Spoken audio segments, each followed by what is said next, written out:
Hi, I'm Jeff Crume. I'm an IBM Distinguished Engineer, and in a previous video I talked to you about zero trust, and I concluded with the notion that risk analysis should inform our zero trust decisions.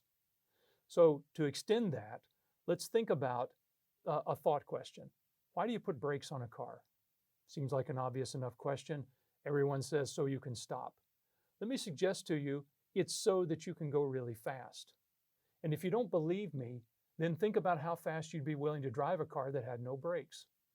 The answer is you wouldn't. You wouldn't even get in the thing. So, what do brakes do for us? They allow us to take calculated risk as opposed to a wild, uncalculated risk. So they're the thing that allow us to control our risk. Now let's think about that and apply that to organizations and individuals and how we perceive risk. For instance, some people, when it comes to travel, will say, you know what, I don't like getting in airplanes. I'm going to take a train everywhere I go. If it takes me 4 days to get from Chicago to San Diego and 4 days back, that's what I want to do because that's my tolerance for risk.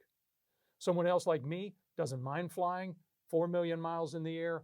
Okay, so I'm willing to get in the plane, but what I won't do and where I draw the line is getting out of the plane before it's on the ground. In that case, I'm going to say I'm in the middle on the risk tolerance.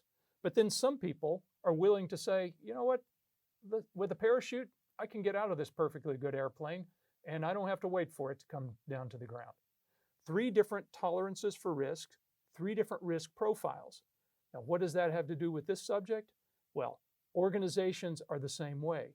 You could take a bank and it might be very risk averse, or another bank in the same industry might be much more tolerant to risk. So when we're making our security decisions, we have to consider what is our tolerance for risk to begin with. So to illustrate that, what would it look like as an example?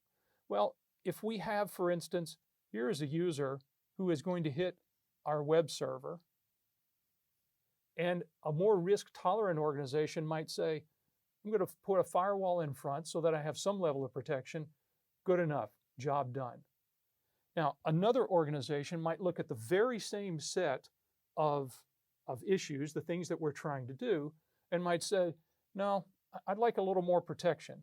I'm going to put my web server here, but I'm going to make a separation between the web server and the data, the database, in particular, so that I can add another layer of security, another firewall, a second firewall, so that now if there's a bad guy trying to get in, he has to traverse 2 security zones in order to get there.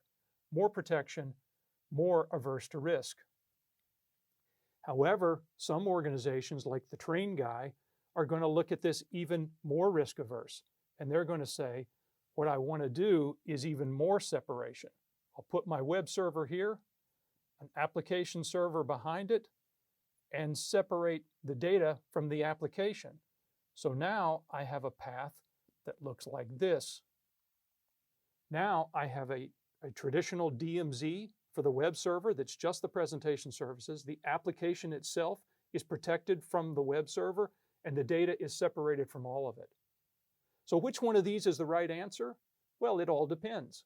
It depends on a lot of things. It depends on your tolerance for risk, your organization's tolerance. Is your organization a train, a plane, or a parachute?